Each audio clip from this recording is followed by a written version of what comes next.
Throughout the vast corridors of human history, there have been countless rulers, countless kings, emperors, generals who rose to power and faded into the dust. But only a few, only a handful, ever dare to look the entire world in the eye and refuse to blink. What separates a ruler from a legend? What divides a warrior from an immortal? The answer is terrifyingly simple. Fearlessness, not the absence of danger. No, these men face more danger in a single day than most of us will face in a lifetime. True fearlessness is something far darker, far more magnificent.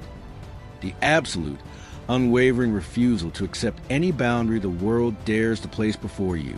Today, on Beyond History, we journey into the lives of 5 men who didn't just change the world, they shook it to its very foundations. 5 leaders whose names still echo through the centuries like thunder rolling across an open plain. Are you ready? Because what you are about to hear may make you question everything you thought you knew about power. Number 1. Mansa Musa. Imagine you are a merchant in Cairo in the year 1324. Business is good. The Nile is generous. Gold is scarce and your fortune is stable. Then a rumor reaches you. An African emperor is approaching. He is traveling to Mecca, a holy pilgrimage, and he is bringing with him 60,000 men, 12,000 personal servants, 80 camels, each one carrying hundreds of pounds of pure gold dust.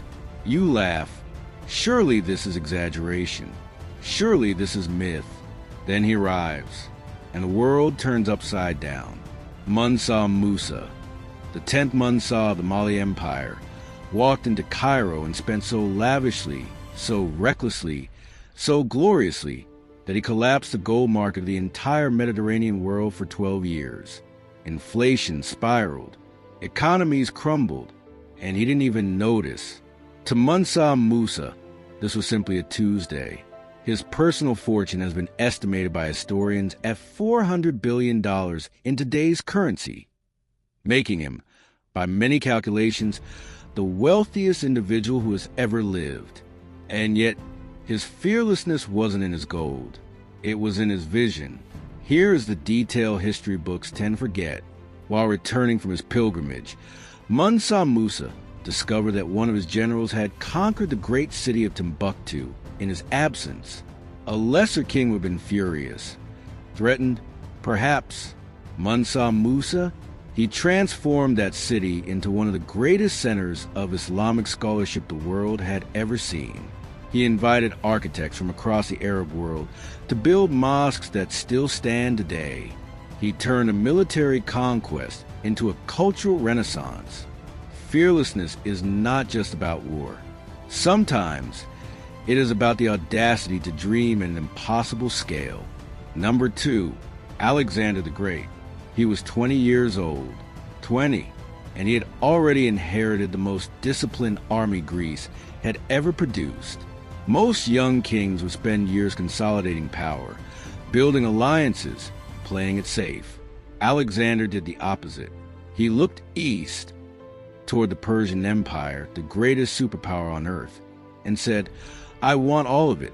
By the time Alexander the Great died at 32 years old, he had conquered an empire stretching from Greece to the borders of modern-day India, 3 million square miles, over 70 cities founded and bearing his name. The ancient world, fundamentally and permanently, reshaped. But here's a hidden story, the detail that reveals who Alexander truly was. At the Battle of the Hydaspes River in 326 BC, Alexander faced the Indian king Porus. Porus had 200 war elephants. His soldiers were battle-hardened, fierce, and fighting on home ground. His army outnumbered the Macedonians. Every military logic said retreat.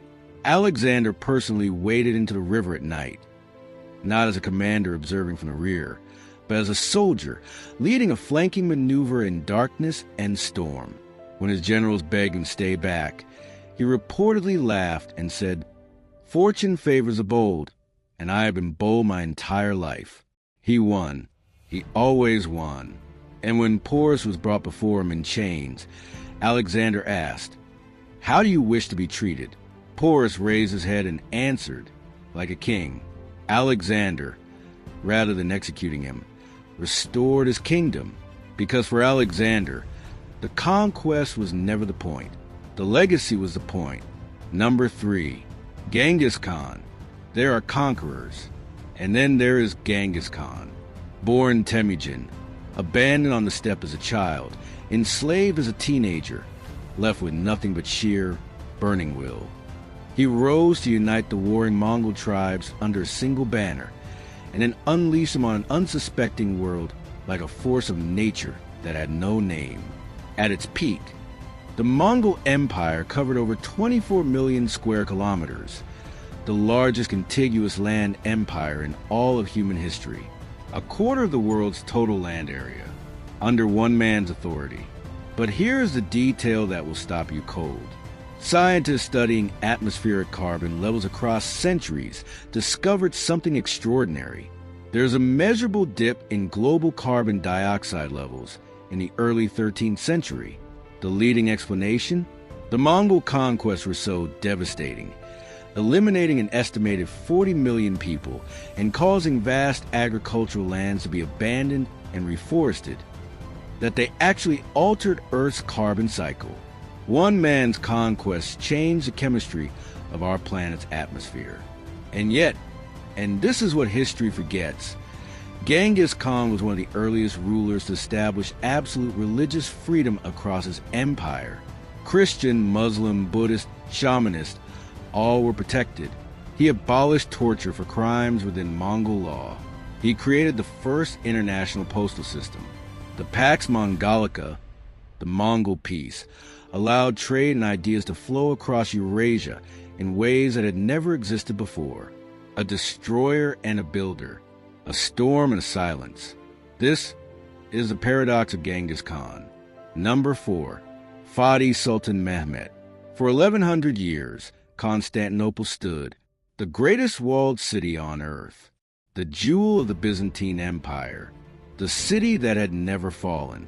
1100 years of walls, of legends, of a city that whispered to its defenders, "You cannot be broken." Then a 21-year-old sultan looked at those walls and smiled. Mehmed II, known to history as Fatih the Conqueror, had been obsessed with Constantinople since childhood. He studied its fortifications. He read Julius Caesar and Alexander the Great in their original languages.